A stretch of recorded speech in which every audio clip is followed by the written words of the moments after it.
Okay, in this section, this is really where we start digging into the nuts and bolts of how you can survive this downturn in the economy, maybe a difficult time in your sales business, and really start to climb that mountain of success. And one of the things we're going to talk about today is how to do a SWOT analysis. Now, if you really want to succeed, you have to be willing to take a step back and honestly evaluate how things are going in your business. You cannot ignore the problems.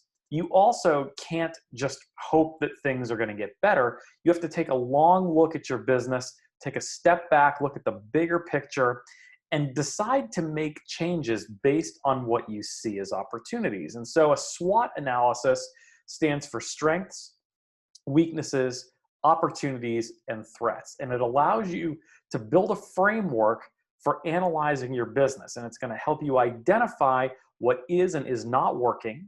It's going to help you find potential growth opportunities. And it's going to help you prepare for further threats that may impact your business down the road. So let's take a look at each one of these. The first one we're going to talk about today is strengths. Now, a strength is something in your business that you have control over and is already working well. These are the things that you want to do more of.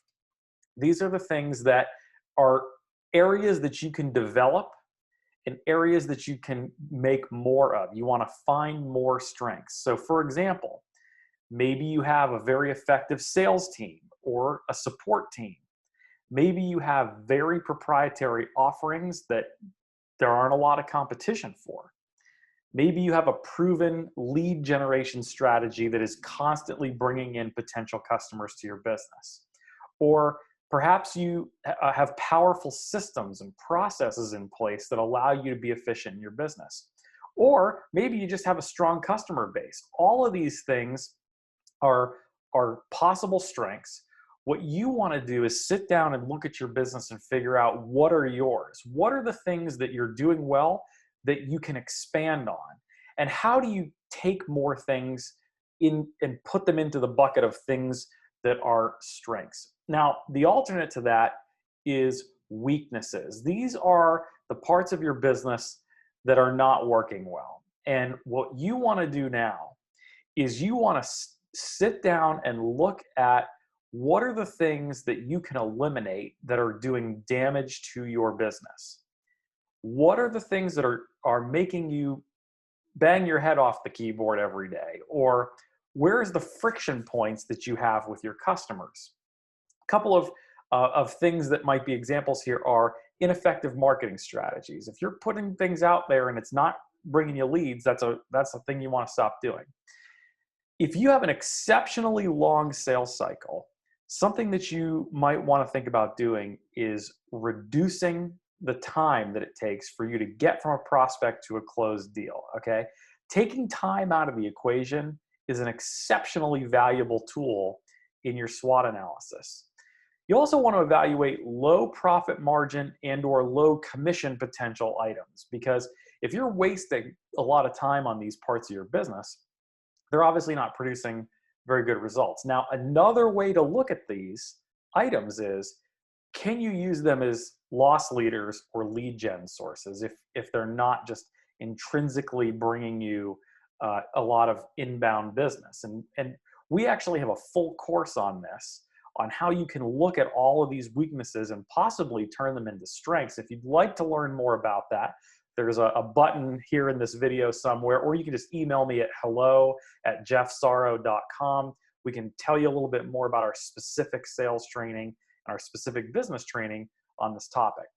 Now, another thing that might be a weakness for you is poor customer retention. A lot of customers that we work with, they get a client that hits their site or comes in to do business with them, and then they never retain them or get them to interact with them again. That's another weakness opportunity you can fix. And then the last thing, and this is really something that only you can control, is ineffective internal processes.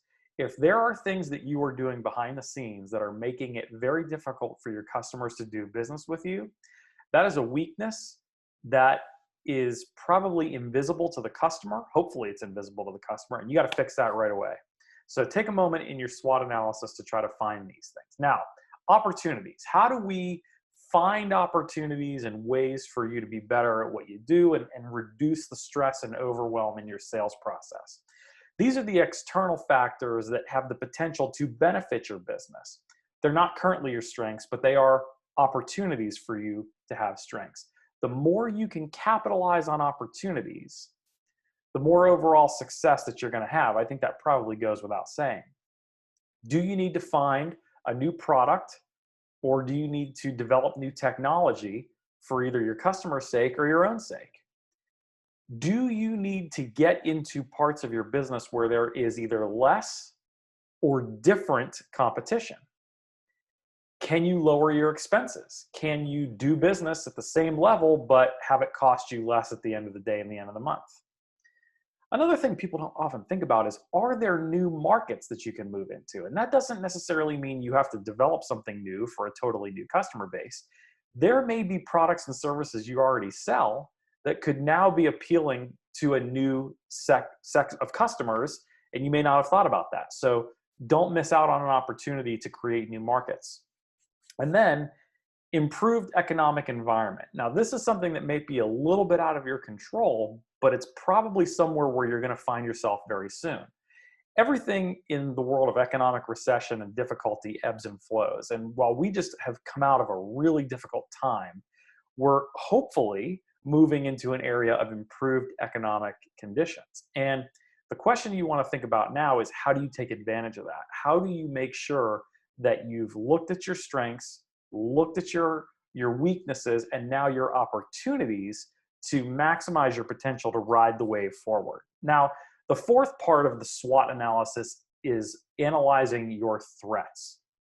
These are the external factors that could possibly hurt your business that you need to avoid or adapt to them. And let's talk a little bit about that. So for example, the economic situation that we are in has created new businesses. It has created different businesses. It has put businesses out of business. And so what that means is you may have a level of increased competition. There may be players in your space that weren't there 6 months ago. So what you want to figure out is do you have the same competitive advantage? Is it better? Is it worse? And how can you deploy that advantage to get new and better clients? Also, this same economic situation that we're in may have changed your customers' needs and wants. And we talked about this in a previous section, which is you have to make sure that your offering has adapted to what your target customer is looking for or willing to buy. I mean, the marketplace will punish businesses and people and products that are not prepared for what the customer wants.